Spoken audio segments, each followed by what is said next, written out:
Lassiter Factor. What's up, all my movie loving maniacs? This your boy Bagful B of the Lassiter Factor, and I am back with my deep dive of Tyler Perry's Why Did I Get Married franchise. Last month I rewatched the play version, and now I'm back this month with the movies. Last week I rewatched the first movie, and now this week I'm gonna rewatch the second movie and have my review out for that. So let's get into it. Now, like I said, Why Did I Get Married is an adaptation of Tyler Perry's Why Did I Get Married, the play, in which you have a bunch of couples that have known each other for years. They get together every year for a couples retreat, and at this particular retreat, secrets get revealed, chaos ensues, and marriages either get broken up or healed. Now, I don't need to tell you where this movie stands in terms of Tyler Perry's legacy as a filmmaker and creative. This is without a doubt one of his best. Some people will consider it his number one best, and I'm not going to argue anyone that feels that way. I consider The Family That Prays his best movie, and then it's Why Did I Get Married? But Why Did I Get Married has always been the fan favorite for almost 2 decades, and I am with them. I love this movie so much. To me, this is Tyler Perry at his absolute best.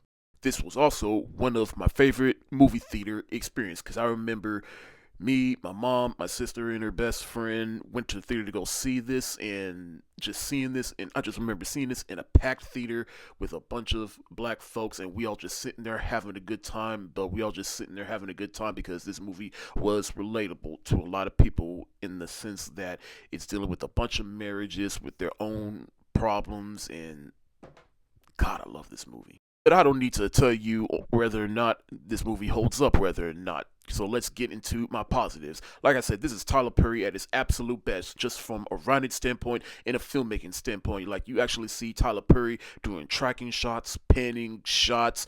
The writing is just a whole lot better than most of his most recent stuff, but emphasis on the filmmaking, like just in particular, the dinner scene. We just see a tracking shot of just going all around the table. I'm like, where is this?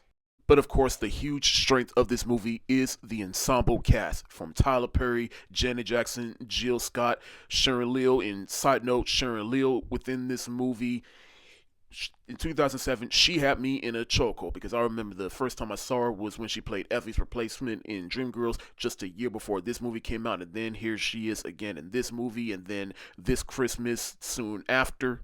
We got Malik Yoba, Richard T. Jones, LeMan Rucker, and then, of course, Marcus and Angela, played by Michael Jai White and Tasha Smith, who are the character who I can best describe as childish, chaotic, and toxic. But of course, Angela, played by Tasha Smith, is the fan favorite character. Yes, she's the loud and outspoken one, but she had a point, though.